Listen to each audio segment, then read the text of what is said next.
নমস্কার বন্ধুরা, ডাব কিচেন উইথ ভিলেজ ফুডে আপনাদেরকে স্বাগত। আজকে একটা রেসিপি করব। আমার হাতে দেখতেই পাচ্ছেন কি নিয়েছি। এই যে চিংড়া মাছ নিয়েছি। দেখুন কত বড় বড়, আর দাঁড়গুলো দেখুন একদম সবুজ। এই দেখুন, এর দাঁড়টা দেখুন কত বড়, একটা একটা পিস অনেক বড়। এটার ভাবছি মালাইকারি করে ফেলবো। কি করে মালাইকারিটা করব সহজ পদ্ধতিতে আপনাদেরকে দেখাবো। আর এরপর রান্নার জায়গায় চলে যাব। আগে এটা পরিষ্কার করে নিতে হবে, কেটে ধুয়ে পরিষ্কার করে নিব, তারপর রান্নার জায়গায় চলে যাব, আপনাদেরকে দেখাবো। আজকে অনেক বড় বড় চিংড়ি মাছ দেখে আমার খুব আনন্দ লাগছে। আর এত দেখে না খুব খুশি হয়ে গেছি। মাছ দেখলেই বাঙালি প্রিয় খাবার। মাছ দেখলে আর কিছুই চাই না। আর যদি ভিডিওটা ভালো লাগে প্রথম থেকে শেষ পর্যন্ত দেখার অনুরোধ রইল। আমার চ্যানেলটা সাবস্ক্রাইব করার জন্য আপনাদের কাছে বিশেষভাবে অনুরোধ রইল। এরপর আমি মাছটা বেছে নিব, চলে যাই। এই যে মাছ কাটার জায়গায় চলে এসেছি, বটি নিয়ে বসে পড়েছি। কাঁচি থাকলে ভালো হতো, কিন্তু কাঁচিতে ধার নেই বলে বটিতেই কেটে নিচ্ছি। দেখুন কত বড় বড় সুরগুলো, আপনাদেরকে তো দেখিয়েছি আগে, একদম সবুজ হয়ে গেছে সুরগুলো। এরপর কেটে নিচ্ছি।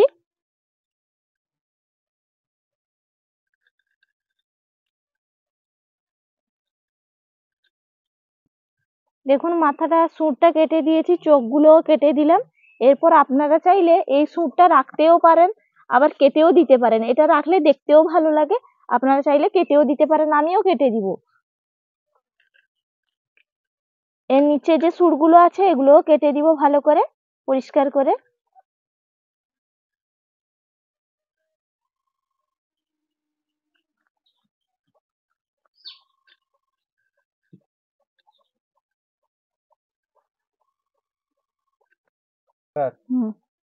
এইভাবে আমি কেটে নিয়েছি, এরকম ভাবে আমি সবগুলো কেটে নিব।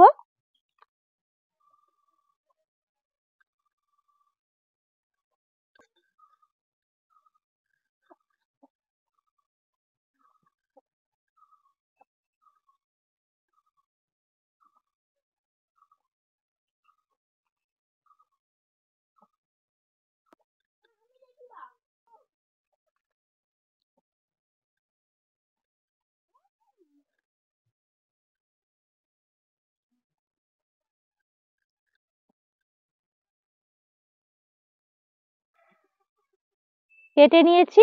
এরপর আমি ধোয়ার জায়গায় চলে যাব, পরিষ্কার করে ধুয়ে রান্নার জায়গায় চলে যাব। কি করে রান্নাটা করব আপনাদেরকে পুরো প্রসেসটা দেখাবো। দেখুন, আরে তুই সেখানটায় কি করছিস রে? দেখুন এত বদমাশি, জল ঘাটছিস, ঠান্ডা লেগে যাবে এক্ষুনি। সরি, আমি মাছ দেবো, সর। আমি তো ভিজে যাবো পুরো। এলো চিংড়ি মাছ, ভিজে যাবো যে, বন্ধ করে দে। এত দুষ্টু, কাজ করার আগে প্রত্যেক দিনই আমার সঙ্গে ঝামেলা করবেই। বললাম যে চিংড়ি মাছ।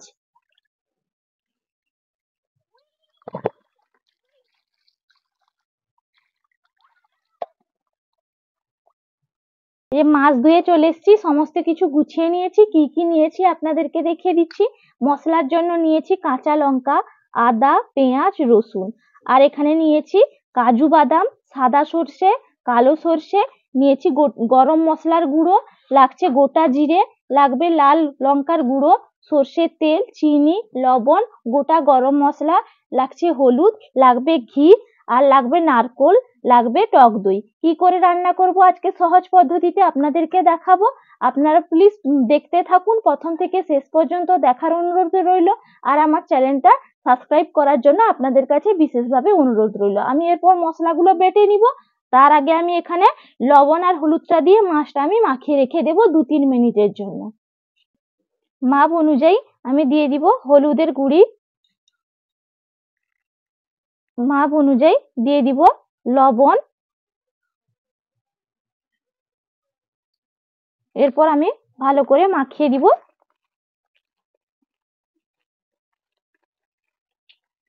ভালো করে মাখিয়ে নিয়েছি। এরপর আমি ঢাকনা দিয়ে 2-3 মিনিটের মতন আমি রেখে দিব। একটা ঢাকনা নিয়েছি, কাঁচের ঢাকনা, এটাই আমি ঢেকে রেখে দিচ্ছি। তারপর আমি মশলাটা রেডি করে নিব, চলে যাচ্ছি শিলনোড়ার কাছে। শিলনোড়াটা ভালো করে আমি ধুয়ে নিয়েছি। এরপর আমি একে একে মশলাটা বেটে নিব। আমি পেঁয়াজটা বেটে নিচ্ছি, বাটা মশলাই সবটাই করতে হবে আজকে। আপনারা চাইলে মিক্সিতেও বেটে নিতে পারেন, আমার কাছে তো মিক্সিটা নেই, এই জন্য আমি শিলনোড়াই বেটে নিচ্ছি।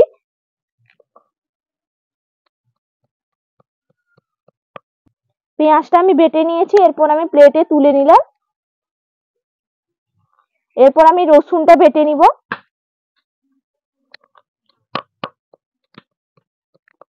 রসুনটাও বেটে নিয়েছি। এরপর জিরেটা আর কাঁচা লঙ্কাটা আমি একসঙ্গে বেটে নিব। আপনারা যেরকম ঝাল খাবেন সেই অনুযায়ী কাঁচা লঙ্কাটা ব্যবহার করবেন।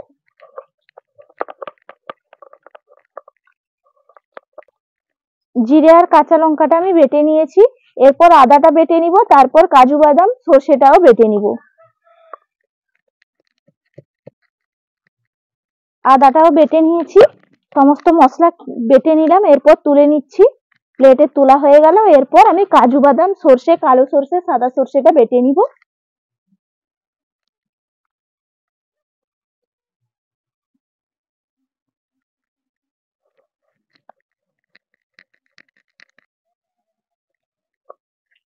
এরপর বেটে নিয়েছি, এরপর বাটির মধ্যে তুলে নিলাম। এরপর শিলনোড়াটা ধুয়ে আমি রান্নার জায়গায় চলে যাব, উনুনটা ধরিয়ে নিব।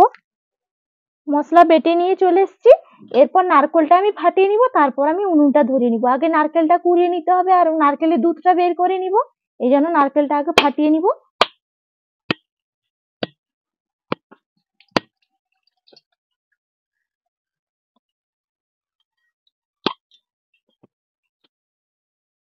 নারকেলটা একদম পুরো আর বেশ পুরষ্টি হয়েছে নারকেলটা। এরপর কুড়িয়ে নিচ্ছি।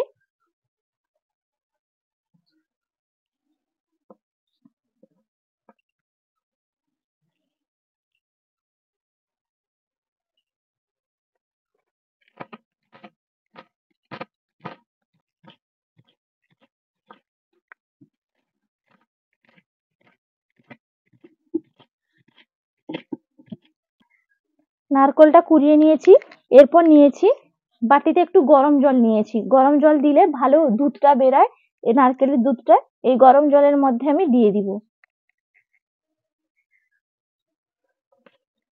মিক্সি থাকলে ভালো হতো, মিক্সি দিয়ে পেস্ট করে নিলে একদম ঘন দুধটা বেরাতো, অনেকটা দুধ বেরাতো। কিন্তু মিক্সিটা নেই বলে আমি গরম জলে দিয়ে এরকম ভাবে ফেলে রাখবো, একটু দিলে অনেকটা দুধ বেরাবে। চিপে চিপে বের করে নিব। আপনাদেরকে একটা টিপস দিয়ে দিলাম। এরকম একটু 5 মিনিট মতন ভেজানো থাকবে গরম জলে।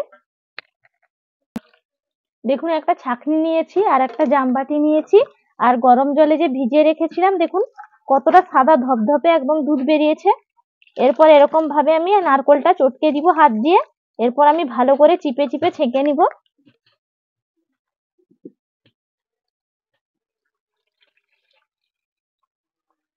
এইভাবে দেখুন, এইভাবে চিপে চিপে দিব, দিলে পুরো দুধটা একদম নিগড়ে বেরিয়ে যাবে।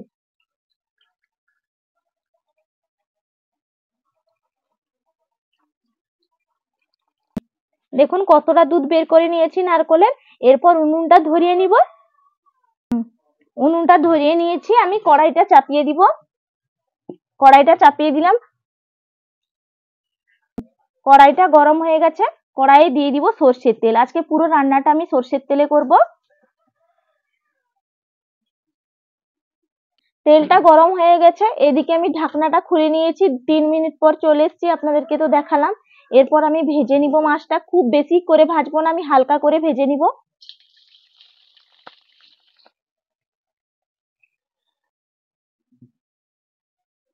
আমি এক পিঠ উল্টে দিচ্ছি, বেশি আমি ভাজবো না, আমি হালকা করে ভেজে তুলে নিব 2 পিঠ। মাছটা আমি হালকা করে ভেজে নিয়েছি, এরপর তুলে নিব। বেশি কিন্তু ভাজলে শক্ত হয়ে যায় আর টেস্ট থাকে না, এই জন্য হালকা 2 পিঠ উল্টে আমি ভেজে নিয়েছি। এরপর আমি মাছটা তুলে নিচ্ছি থালার মধ্যে।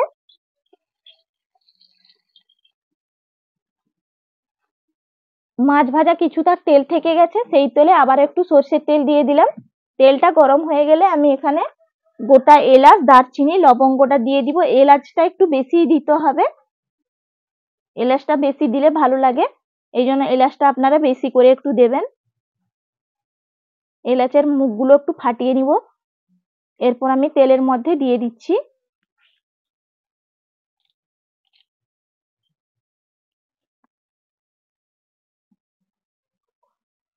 আমার ভাজা হয়ে গেছে গরম মশলাটা, আমি সেই তেলে দিয়ে দিব পেঁয়াজ বাটা। পেঁয়াজটা একটু ভালো করে আমি নাড়িয়ে নিব।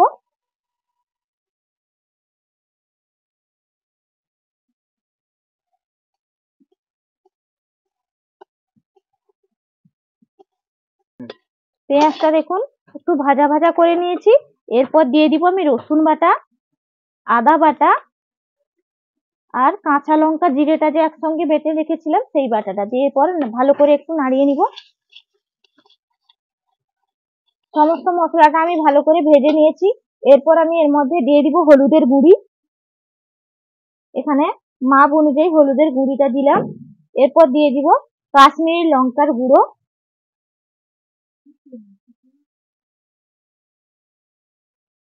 দিয়ে ভালো করে একটু নাড়িয়ে নিব।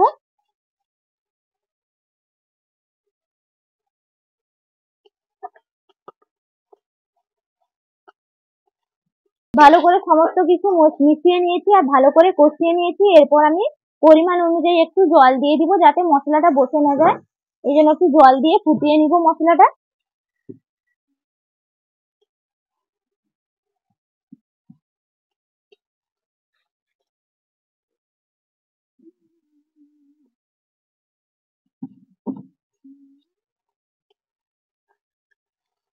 মশলা থেকে একদম তেল ছেড়ে দিয়েছে।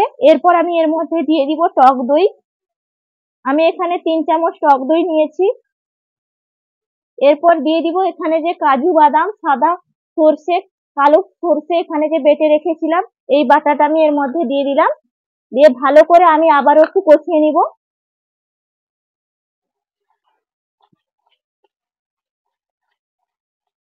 ভালো করে মশলা আমি ভালো করে মিশিয়ে নিয়েছি। এরপর আমি এর মধ্যে দিয়ে দিব পরিমাণ অনুযায়ী চিনি।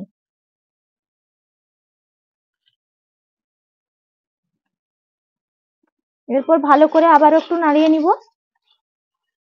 দেখুন ভালো করে মশলাটা একদম কষিয়ে নিয়েছি। এরপর চিংড়ি মাছটা একটা করে দিয়ে দিব, দিয়ে ভালো করে একটু নাড়িয়ে নিব।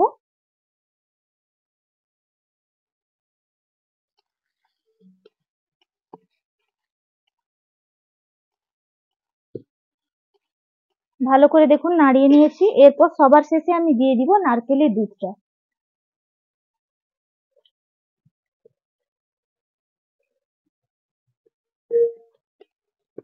দিয়ে ভালো করে একটু নাড়িয়ে দিলাম।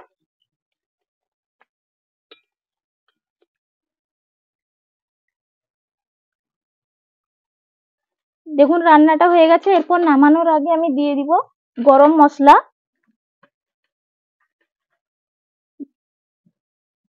দিয়ে দিব ঘি।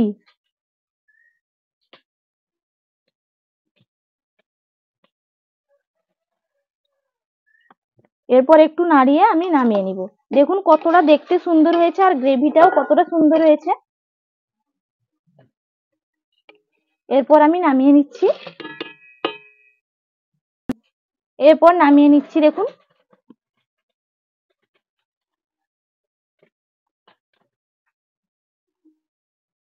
দেখতে কতটা সুন্দর হয়েছে। এরপর খেয়ে বলবো যে কেমন হয়েছে। এরপর খেতে বসে পড়েছি। এই দেখুন কি সুন্দর অসাধারণ একটা রান্না করে নিয়েছি, কত সহজ পদ্ধতিতে আপনাদেরকে দেখিয়ে দিলাম। এরপর আমি একটু খেয়ে দেখছি কেমন হয়েছে।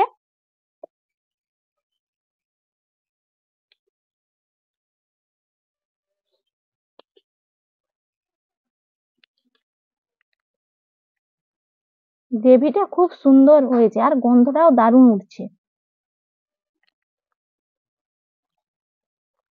হুম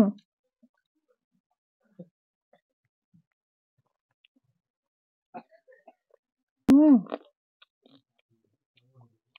দারুণ, দুর্দান্ত লাগছে একদম, ফাটাফাটি। বাঙালি চিংড়ি মাছ থাকলে আর কিছুই চাই না।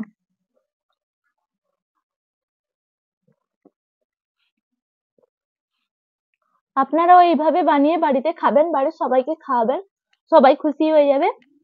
একদম দারুণ, একদম ফাটাফাটি, মুখের কথায় না। আপনারা এইভাবে একবার বানিয়ে খাবেন। আর যদি ভিডিওটা ভালো লাগে প্রথম থেকে শেষ পর্যন্ত দেখার অনুরোধ রইল। আপনারা সুস্থ থাকবেন, ভালো থাকবেন, টাটা।